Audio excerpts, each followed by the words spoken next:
It happens instantly. And for a lot of the kids with leukemia and lymphoma, it happens instantly. There's no warning sign.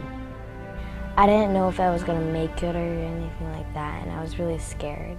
She was 3.5 when she was first diagnosed. I just turned 10 a month ago when I got cancer.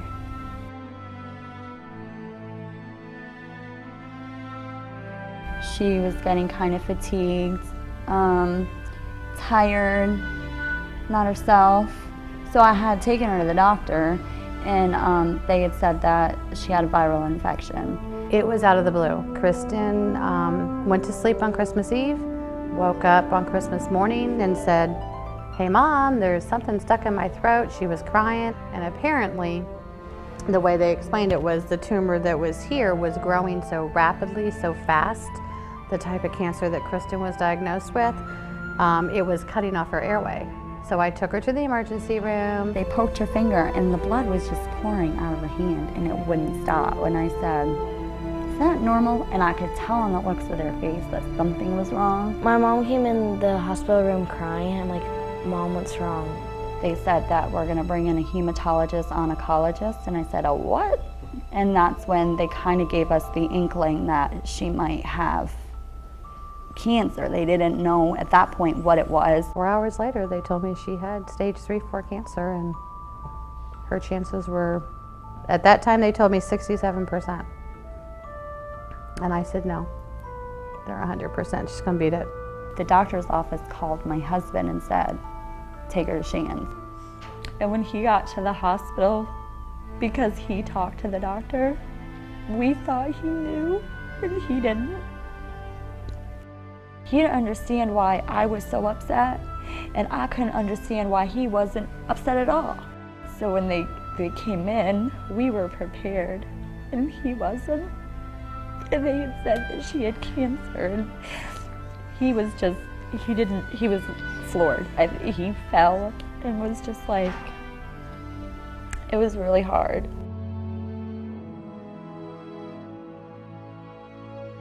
I was honest. I said, "You know what, Kristen, this sucks. I don't know what to tell you, it sucks." And she'd say, "I don't like cancer, I hate cancer." I said, "Yep, so do I." It sucks. But this is what you have.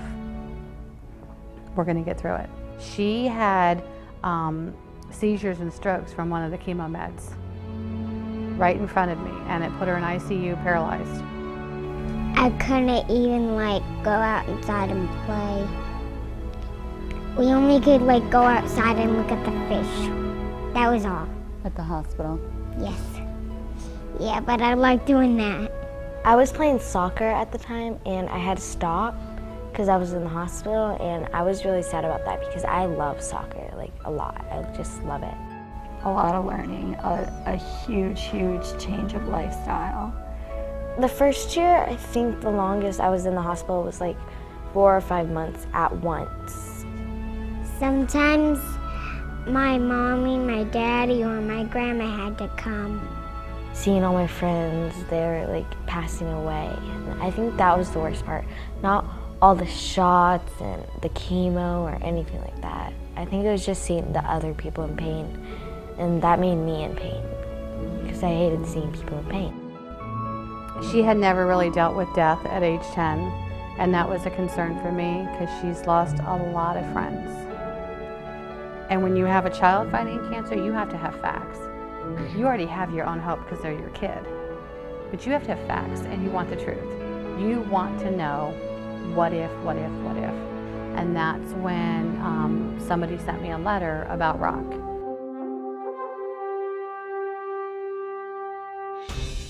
Going into Rock Weekend, it was no holds barred. You held nothing back. You could be as open as you wanted to be or be as reserved as you wanted to be. Rock Family Weekend is about knowing you're not alone and getting the strength to fight. I realized that there were, 20, 30 women feeling just like I was, 20, 30 men feeling like my husband was. For me, all the doctors at the Rock Family Weekend come. They will answer you any question, and I asked a lot.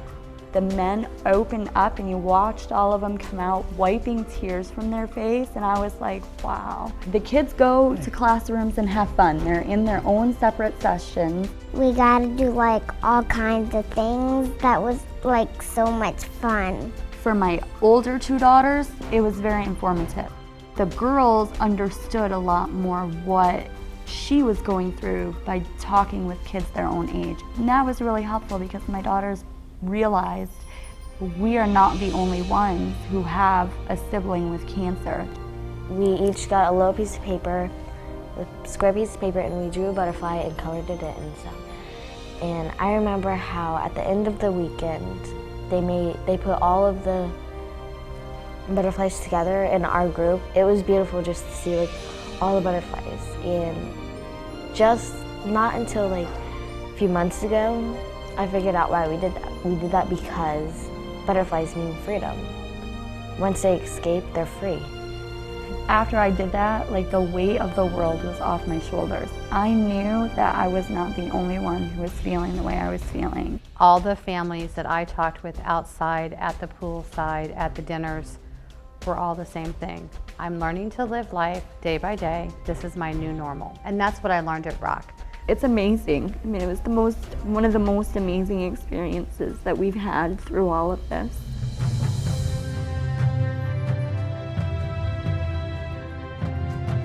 I know the American Cancer Society is the one who sends us there.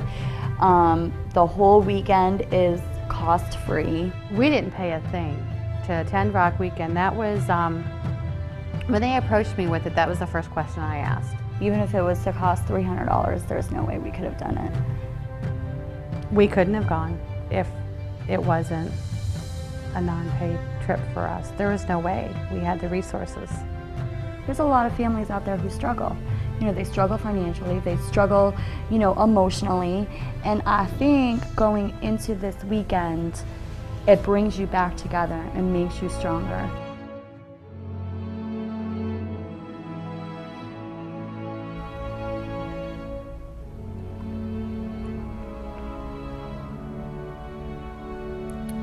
I don't know that there is ever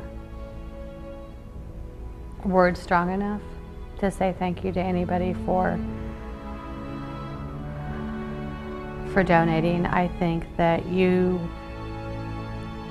me as a mom, my thank you is making sure that my kids make a difference.